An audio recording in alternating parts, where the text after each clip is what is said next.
رمضان شروع ہو گیا، چاند نکل گیا، پہلا کام ہم نے کیا کیا؟ ٹوپی لگائی، مسجد میں آئے، عشاء کی نماز پڑھی۔ عشاء کے بعد امام صاحب نے تراویح شروع کی، 8 رکعت تراویح ہم شروع کر دیے۔ یہ تراویح کی نماز، یہ مسئلہ بھی نوٹ کر لو میرے پیارے بھائیوں، تراویح کی نماز تہجد کی نماز ہی کی ایک شکل ہے۔ جس نماز کو ہم باقی 11 مہینوں میں تہجد کہتے ہیں، اسی نماز کو رمضان میں تراویح کہتے ہیں۔ ہاں، باقی 11 مہینوں میں ہم جماعت سے نہیں پڑھتے، لیکن رمضان میں اللہ کے نبی نے اس کو جماعت کے ساتھ پڑھایا ہے، اس لیے ہم جماعت کے ساتھ پڑھتے ہیں۔ اور یہ بھی نوٹ کر لو، تہجد کی نماز تو آپ اکیلے گھر میں پڑھتے ہیں اور رات کے آخری حصے میں پڑھتے ہیں، لیکن تراویح کی نماز عشاء کے فوراً بعد پڑھی جاتی ہے، بعد میں بھی پڑھی جا سکتی ہے، مگر لوگوں کی آسانی کے لیے عشاء کے فوراً بعد پڑھی جاتی ہے۔ تراویح کی نماز جب آپ امام کے ساتھ مسجد میں پڑھتے ہیں تو یاد رکھو، جب آپ تراویح پڑھ لیتے تو اس کے بعد آپ کو الگ سے تہجد پڑھنے کی کوئی ضرورت نہیں ہے، کیونکہ تراویح اور تہجد دو الگ الگ نماز نہیں، ایک ہی نماز کے دو نام ہیں۔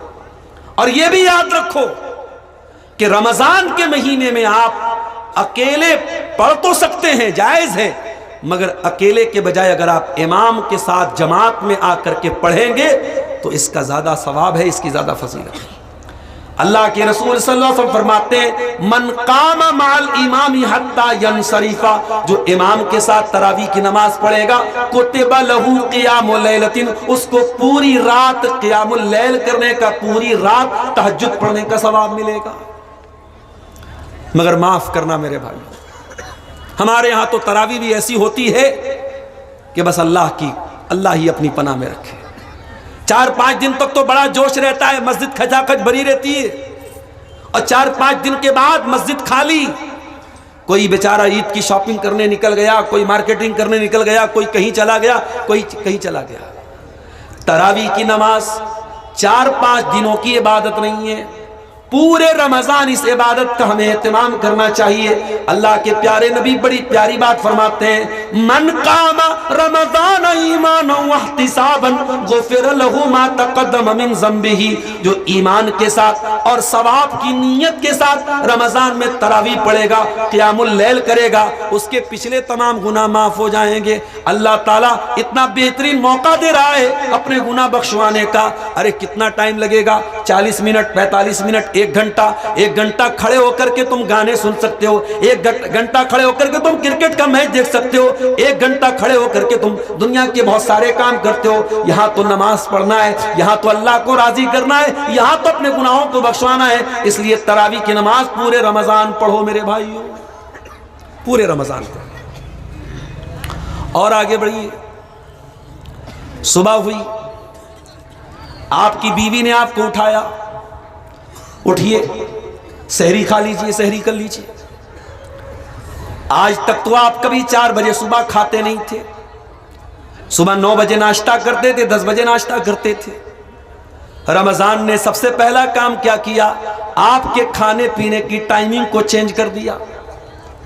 جو آدمی صبح 9 بجے ناشتہ کیا کرتا تھا، صبح 4 بجے اٹھ کر کے وہ سحری کھا رہا ہے۔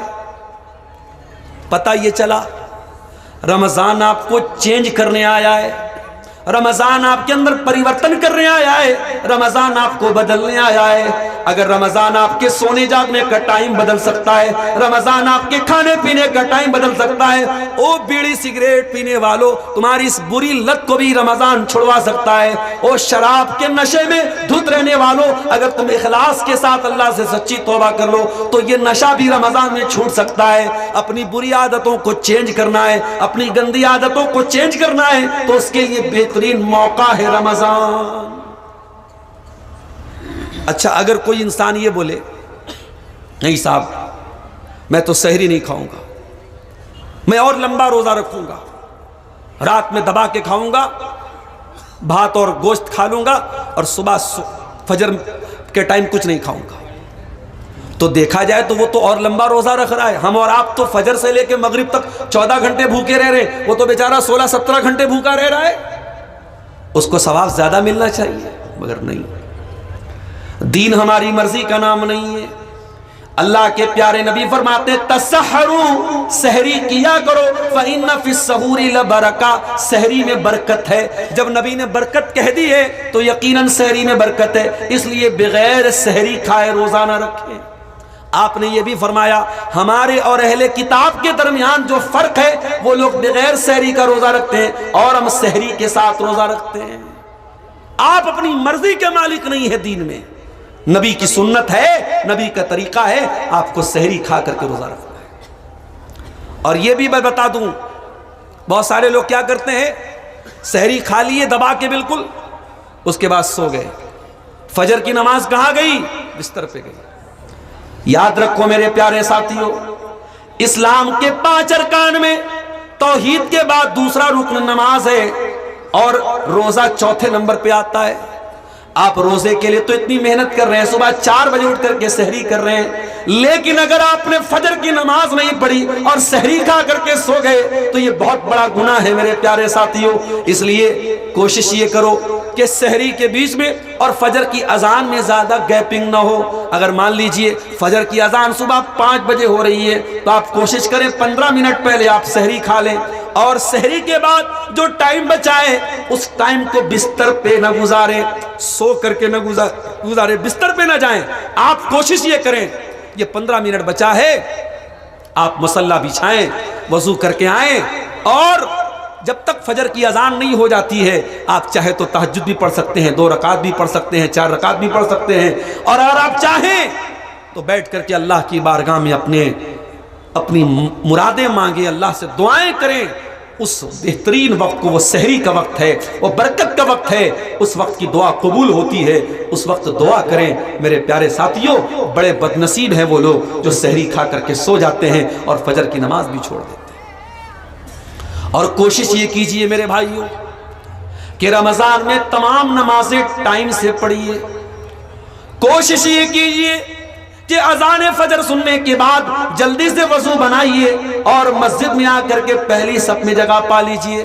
اللہ کے پیارے نبی فرماتے ہیں لو یعلم الناس ما فی التہجیر، اگر لوگوں کو پتہ چل جائے کہ نماز میں جلدی آنے کا کیا ثواب ہے، پہلی صف کا کیا ثواب ہے اور تکبیر اولیٰ کا کیا ثواب ہے، لستہموا، تو لوگ آپس میں اگر ڈرا کر کے آنا پڑے، اگر پرچی ڈال کے آنا پڑے، تب بھی لوگ پہلی صف میں جگہ بنانے کی کوشش کریں گے اور جلدی آنے کی کوشش کریں گے۔ رمضان میں کوشش یہ کیجئے کہ ہر نماز بالکل ٹائم سے، آپ ٹائم کے پہلے مسجد میں پہنچ جائیے اور پہلی صف میں آپ جگہ پا لیجئے اور امام کی پہلی تکبیر کے ساتھ آپ جگہ پا لیجئے۔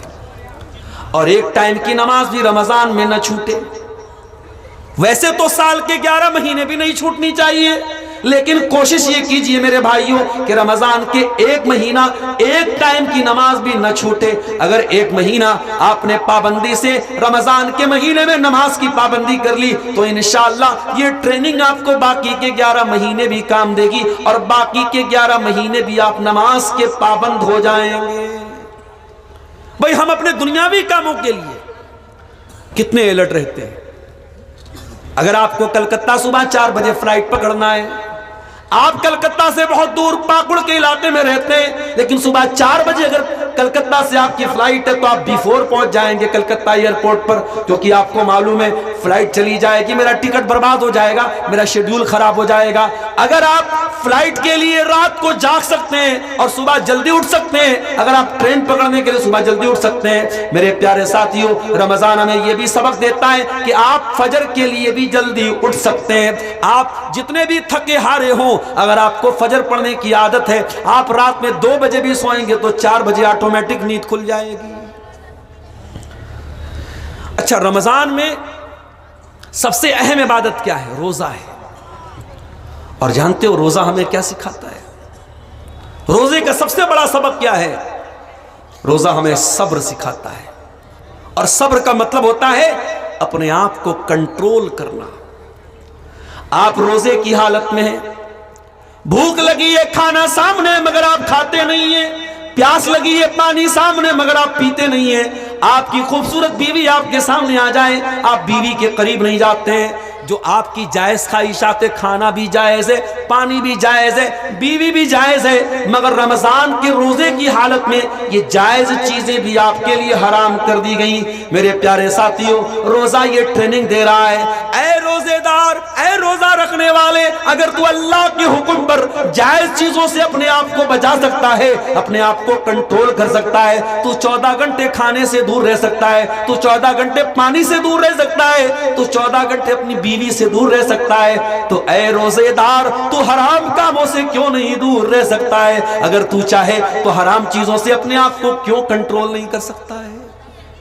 اسی لیے روزے کے بارے میں اللہ کے نبی کہتے ہیں کہ روزہ اللہ تعالیٰ کو بہت پسند ہے۔ اللہ کے نبی فرماتے ہیں کہ اللہ تعالیٰ کہتا ہے کہ آدم کے بیٹے کا ہر عمل 10 گنا سے لے کر 700 گنا تک اس کا ثواب ملتا ہے، الا الصوم، سوائے روزہ کے۔ روزے کا ثواب اللہ نے کلیئر نہیں بتایا، ہر نیکی کا ثواب 10 گنا سے لے کر کے 700 گنا تک ملے گا، مگر روزے پر کتنا ثواب ملے گا یہ اللہ نے کلیئر نہیں بتایا۔ فرمایا اس کو میں نے سیکرٹ رکھا ہے، کیونکہ روزہ ایک سیکرٹ عبادت ہے۔ جب روزہ سیکرٹ ہے تو روزے کا ثواب بھی سیکرٹ ہے۔ آپ بھئی ہو سکتا ہے کہ آپ نے کمرہ بند کر کے کھا لیا ہو، پی لیا ہو، اور باہر آئے ہو، منہ کو پوچھ کے آئے ہو، اور چہرہ ایسا لٹکائے ہو جیسے لگ رہا ہو سب سے بڑے روزے دار آپ ہیں۔ تو روزہ آپ کی اور اللہ کے بیچ کا معاملہ ہے، سیکرٹ معاملہ ہے۔ جب روزہ سیکرٹ ہے تو روزے کا ثواب بھی سیکرٹ ہے۔ اللہ تعالیٰ کہتا ہے الا الصوم فإنه لی وانا اجزی بہ، روزہ میرے لیے اور میں ہی اس کا بدلہ دوں گا۔ یدع طعامہ وشرابہ وشہوتہ من اجلی، میرا بندہ میرے لیے اپنا کھانا چھوڑتا ہے، میرے لیے اپنا پانی چھوڑتا ہے، اور میرے لیے اپنی خواہشات کو قربان کرتا ہے، لہٰذا اس روزے کا کیا بدلہ ہے یہ میں ہی بتاؤں گا۔ اور روزے کا ایک بدلہ میں آپ کو بتا دوں، ایک ثواب بتا دوں آپ کو۔ جنت میں 8 دروازے ہوں گے۔ روزہ اتنی بڑی عبادت ہے کہ جنت کے 8 دروازوں میں اللہ تعالیٰ نے ایک گیٹ الگ سے بنایا۔ ان 8 دروازوں میں ایک دروازہ صرف روزے داروں کے لیے بنایا گیا، اور اس دروازے کا نام باب الریان ہے۔ اس دروازے سے روزے دار لوگ جائیں گے، اس دروازے سے 14 گھنٹے بھوک و پیاس کی تکلیف برداشت کرنے والے جائیں گے۔ شام ہو گئی، افطار کا ٹائم آ گیا، آپ مارکیٹ میں گھوم رہے ہیں، مت کیجیے ایسا۔ اگر آپ کو معلوم ہے کہ افطار کا ٹائم 6 بجے ہے، کوشش یہ کیجیے 5:30 بجے گھر آ جائیے۔ بیوی سے کہہ دیجیے تجھے جو بھی افطار کا آئٹم بنانا ہے تو آدھا گھنٹہ پہلے بنا کے آرام سے بیٹھ جا۔ افطار کے آدھا گھنٹہ پہلے بیوی بچوں کو لے کر کے بیٹھ جائیے۔ اور یہ بڑا قیمتی وقت ہے، یہ دعاؤں کا وقت ہے، یہ اللہ کی بارگاہ میں دعائیں قبول کروانے کا وقت ہے۔ اپنے بچوں کے ساتھ، بیوی کے ساتھ بیٹھ کر کے دسترخوان پہ بیٹھ کر کے اللہ سے دعائیں کیجئے، توبہ کیجئے، اللہ سے اپنی مرادیں مانگیے۔ اللہ کے نبی فرماتے ہیں جب روزے دار افطار کے ٹائم دعا کرتا ہے تو وہ دعا رد نہیں ہوتی ہے۔ آپ نے فرمایا تین دعائیں ایسی ہیں جو اللہ تعالیٰ لوٹاتا نہیں ہے، 3 دعائیں اللہ تعالیٰ کیا ریجیکٹ نہیں ہوتی ہیں۔ دعوت الوالد لولدہ، جب باپ اپنی اولاد کے لیے دعا کرتا ہے، ودعوت المسافر، اور مسافر کی دعا بھی اللہ تعالیٰ رد نہیں کرتا ہے، ودعوت الصائم حتی یفطر، اور افطار کرنے کے ٹائم، افطار کرنے کے وقت تک روزے دار کی دعا، روزے کی حالت میں جب آپ دعا کرتے ہیں اللہ ضرور قبول کرتا ہے۔